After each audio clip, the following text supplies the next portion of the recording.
గొల్లపల్లిలో జైన బసది దానయ్య గుట్టపై కాయోత్సర్గ భంగిమలో జైన తీర్థంకరుడు తొలినాళ్లలో జైనిత మతం విరాజిల్లినట్టు తెలుస్తుంది.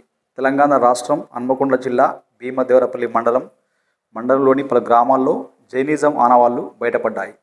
గొల్లపల్లిలో జైన బసది గొల్లపల్లి గ్రామంలోని దానయ్య గుట్టపై జైన బసది ఉంది. ఈ కొండను ఎక్కాలంటే ముందుగా మరో కొండ ఎక్కాల్సి ఉంటుంది. ఎలుగుబంట్లు అధికంగా ఉండే ఈ గుట్టపైకి ఎక్కడం సాహసమని చెప్పాలి. ముందుగా వచ్చే గుట్టను పరిశీలిస్తే దాని మీద జైన పాదాలు కనిపిస్తాయి. అక్కడ ఒక ఆలయ స్తంభం చెక్కబడి ఉంది. మరో గుట్టపైకి వెళ్ళగా అక్కడ జైన బసది కనిపిస్తుంది. గుట్టపై ఆలయము కనిపిస్తున్నప్పటికీ అందులో ఎలాంటి విగ్రహం లేదు. జైనులు ధ్యానం చేసేందుకు ఈ ఆలయ రూపాన్ని వినియోగించినట్లు తెలుస్తుంది. దీని ముందు పైకప్పు నిర్మాణం కోసం గుట్టపై తొలిచిన రంధ్రాలు కనిపిస్తాయి. దీనికి ఎదురుగా కొంత దూరంలో ప్రకృతి సిద్ధంగా ఏర్పడిన అందమైన కోనేరు ఉంది. కోనేరులోని స్వచ్ఛమైన నీరు గుట్ట కిందికి పొంగి పొరినట్లు కనిపిస్తుంది. కోనేరు పక్క భాగాన నిశితంగా పరిశీలిస్తే జైన తీర్థంకరుడు చెక్కబడి ఉన్నాడు.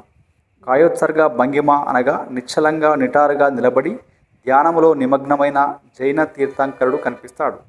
దీని విశిష్టత తెలియక ఈ ప్రాంత ప్రజలు శవానికి అంత్యక్రియలు జరిపే ముందు దింపుడు కళ్ళెం అనే క్రతు నిర్వహిస్తారు. దీన్ని కూడా అలాగే దింపుడు కళ్ళంగా భావిస్తున్నారు. ఆంధ్రప్రదేశ్లోని జంబలమడుగు సమీపంలో దానావులపాడు ఉంది. దానావులపాడుకు ఈ జైన బసదికి సంబంధాలు ఉండవచ్చనే వాదన చరిత్రకారుల్లో లేకపోలేదు. అతి పురాతన శివలింగం జైన బసది సమీపంలో ఒక చిన్నపాటి బోర్డుపై అతి పురాతనమైన శివలింగం ఉంది. గ్రామంలోని మల్లన్న బండపై ఈ లింగం చెక్కబడి ఉంది.